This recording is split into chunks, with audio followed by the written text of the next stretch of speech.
तो दोस्तों, आज की जो ये वीडियो है, ये कोई व्लॉग नहीं है। ये कहानी है मेरे 11 साल के इंतजार की।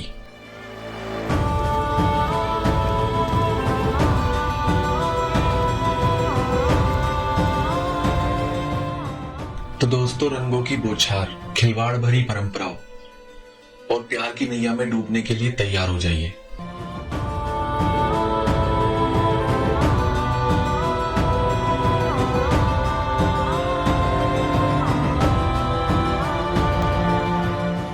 तो कहानी की शुरुआत होती है अब से 11 साल पहले, जब मैंने पहली बार सुना था ब्रज की होली के बारे में। बस तभी से मन में था कि एक बार जरूर जाऊंगा ब्रज देखने। लेकिन वही है ना, हर बार कुछ अड़चने, कुछ रुकावटें, घर के काम, बस जा ही नहीं पाया। मैं हर बार जाने का प्लान बनाता और हर बार मेरा प्लान फेल हो जाता।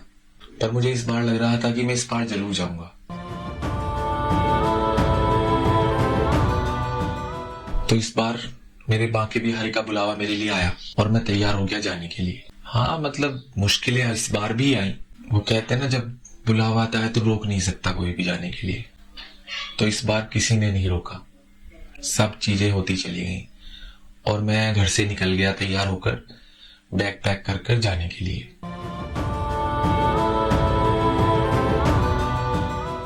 क्योंकि मेरा ये पहली बार था, तो मुझे वहां के बारे में कोई भी एक्सपीरियंस नहीं था कि वहां पर मैं कैसे जाऊंगा, कहाँ जाऊंगा। तो इसलिए मैंने बुक करी थी बस। पर बस में भी कोई ऐसा चाहिए था जिसके साथ जो है मैं सब जगह घूम सकूं। हालांकि आज तक की व्लॉग में जो आपने पहले देखे होंगे, रजत ने हर व्लॉग में मेरा साथ दिया है। पर वो भी पहली बार ही जा रहा था, तो उसको भी कोई आइडिया नहीं था वहां क्या होगा, कहाँ हम जाएंगे, कैसे जाएंगे, क्या करेंगे, कहाँ रुकेंगे, कोई आइडिया नहीं था। पर थैंक गॉड, जैसे ही मैं बस पर पहुंचा तो मुझे एक खरखोदे का ही एक मेरा दोस्त मिला। जी हाँ, आप यकीन करिए, वो वहां पर अनगिनत बार जा चुका है और उसे वहां की हर गली के बारे में सब कुछ पता है। बस मैं बहुत खुश हो गया। तो गाइस, हमारे कुणाल भाई भी आज हमारे साथ हैं इस कहानी में। और ये भी खरखोदा से ही है। We are in Vrindavan. ये जो ब्रज की मैं यात्रा आपको करा रहा हूँ, इसमें मैं आपको जैसे जैसे हमारी बस गई थी उसी तरह से मैं आपको भी लेकर चलूंगा।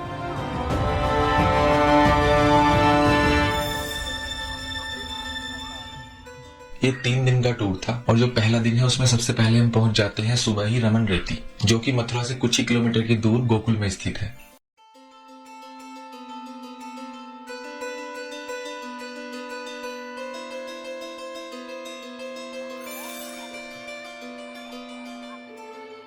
ये वही पवित्र स्थान है जहां पर भगवान श्री कृष्ण अपने भाई बलराम के साथ और अपने चरवाहे दोस्तों के साथ अक्सर यहाँ खेलने आया करते थे। इसी स्थान को भगवान श्री कृष्ण ने वृंदावन की यात्रा करने से पहले अपनी प्रिय राधा रानी को मिलने के लिए चुना था। आज यहाँ पर भारी संख्या में श्रद्धालु आते हैं और इस कोमल रेत में भगवान के साथ खेलने का अनुभव प्राप्त करते हैं।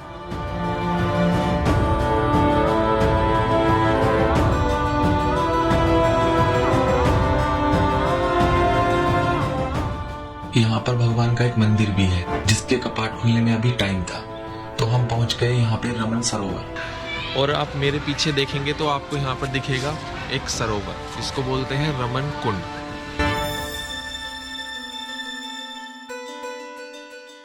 यहाँ पर काफी सारे लोग सुबह ही स्नान कर रहे थे और यहाँ का जो दृश्य था उसको देखकर मन नहीं भर रहा था। सुबह सुबह सूरज उग रहा था और इतना प्यारा दृश्य था।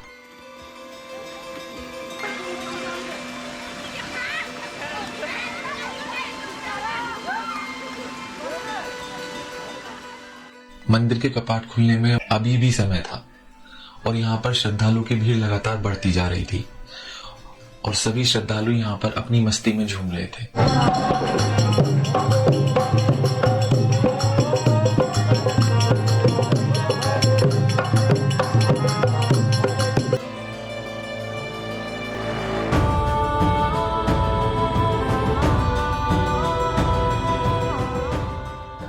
थोड़ी देर के लिए हम भी यहाँ पर भक्ति में खो गए।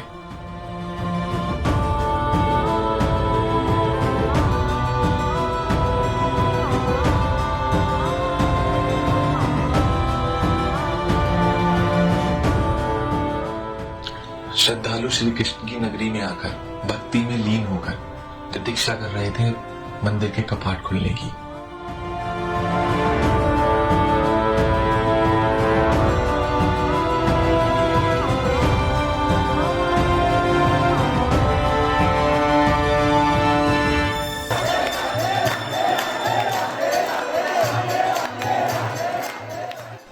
कुछ समय बाद मंदिर के कपाट खुलते हैं और दर्शन होते हैं श्री कृष्ण के अद्भुत स्वरूप के।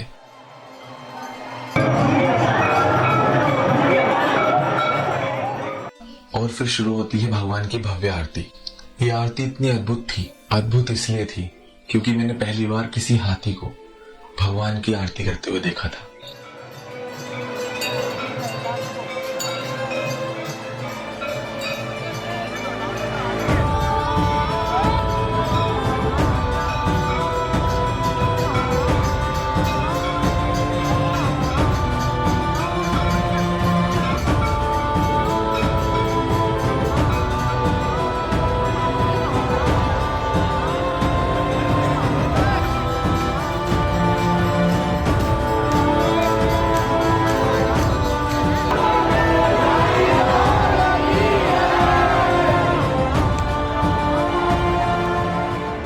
मैं तो बिल्कुल बहाविभोर हो गया इतना अद्भुत दृश्य देखकर। ये बिल्कुल नया एक्सपीरियंस था मेरे लिए। सुबह सुबह इतना अद्भुत दृश्य देखकर और पूरी रात से चले हुए हमें काफी तेज भूख भी लग रही थी।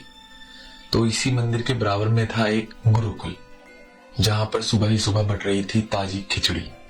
तो हमने ली खिचड़ी और उसको खाकर हम बढ़े अपनी ब्रज की यात्रा पर आगे की ओर और पहुंच जाते हैं 84 खंभों वाले मंदिर में। कुल में आयो गोरस भाकर लस्सी रबड़ी घागो कुल की 20 रुपया की आओ।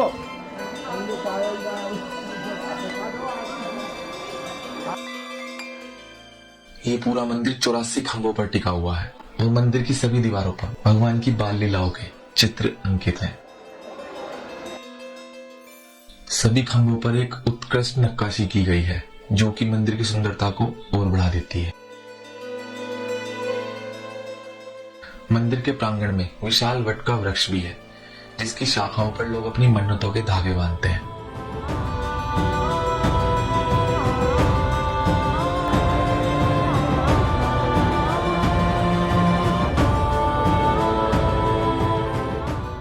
इसी मंदिर में स्थित है भगवान भोले बाबा का शिवलिंग, जिसके दर्शन के लिए यहाँ पर काफी भीड़ लगी हुई थी।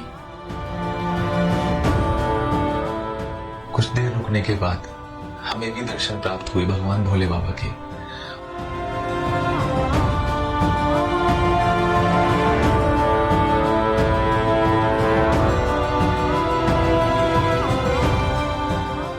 और दर्शन करने के बाद हम बढ़े अपनी यात्रा पर आगे की ओर और पहुंच जाते हैं हम ब्रह्मांड घाट, जहां पर हमें दर्शन होते हैं पवित्र यमुना जी के।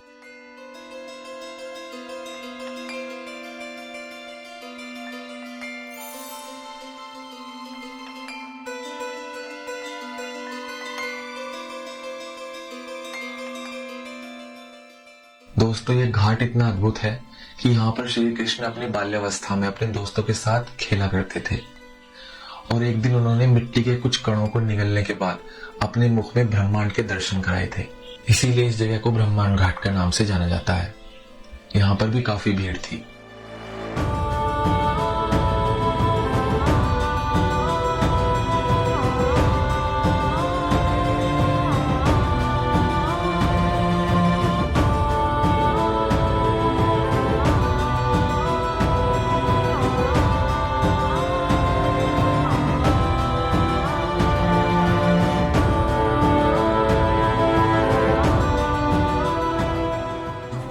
काफी देर हम यहाँ पर घूमे, बहुत सारी हमने फोटोएं खिंचवाई और पवित्र नदी की कुछ बूंदें अपने ऊपर छिड़क कर हम बढ़े अपनी ब्रज यात्रा में आगे की ओर।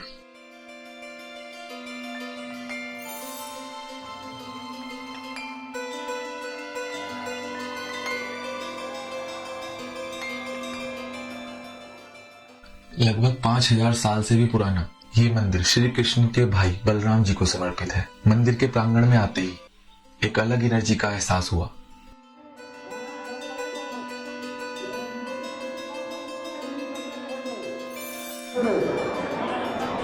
बढ़ते रहो, और यहाँ पर भी हमें काफी सारी भीड़ देखने के लिए मिली, जो कि सभी दाऊद जी के एकमात्र दर्शन के लिए अभिलाषी थे। बस फिर क्या था, हम भी लग गए लाइन में दाऊद जी के दर्शन के लिए।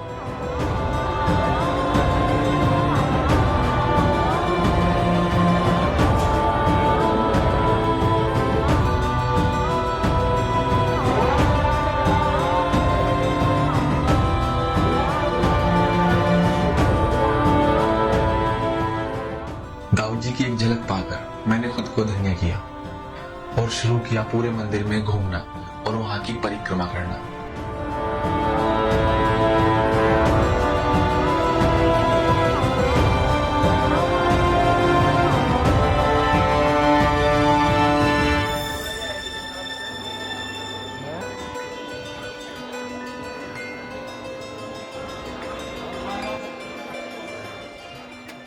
घूमते घूमते हमें काफी देर हो गई और समय इतनी तेज चल रहा था कि हमें पता ही नहीं चला कि कब में शाम हो गई और बुलावा आ गया हमारी बस का, जो हमें ये सारे अद्भुत दर्शन करा रही थी। बस में बैठकर हम घर चले गिरिराज महाराज जी के दर्शन करने के लिए और पहुंच जाते हैं हम गोवर्धन।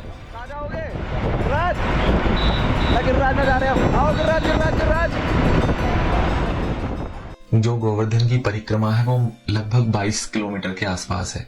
बहुत टाइम से मेरे मन में था कि पैदल परिक्रमा करूंगा, लेकिन पूरी रात और पूरा दिन घूमने के बाद शरीर ने साथ नहीं दिया और हमने जो है अपनी परिक्रमा स्टार्ट की ई रिक्शा से।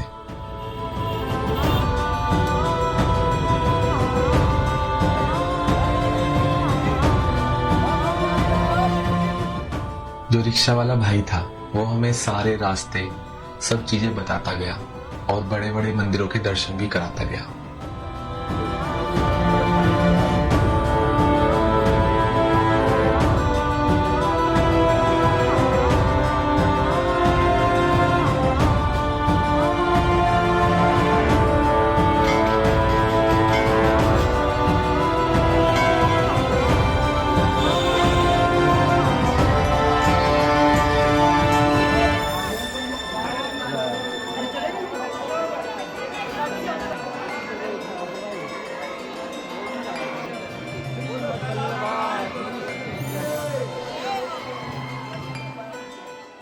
और दोस्तों, यहाँ की मुझे सबसे अच्छी चीज एक लगी कि यहाँ की बोली। यहाँ की बोली में एक अलग ही मिठास है। हर कोई राधे का नाम लेता है, हर किसी के मुख पर राधे राधे है, जो कि मेरे दिल को छू गई और मैं खो गया ब्रज की मिठास में।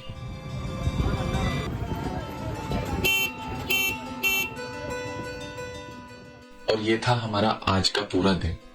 तो पहला दिन हमारा यहीं पर ही समाप्त होता है। तो आज की इस ब्रज यात्रा को यहीं पर ही विराम देते हुए हम करेंगे आज आराम। कल हम सुबह ही जाने वाले हैं बरसाना की लठमार होली देखने के लिए, जिसके लिए मैंने इंतजार किया पूरे 11 साल का। तो मिलते हैं कल आपसे बरसाना में राधा जी के दर्शन के अभिलाषा में।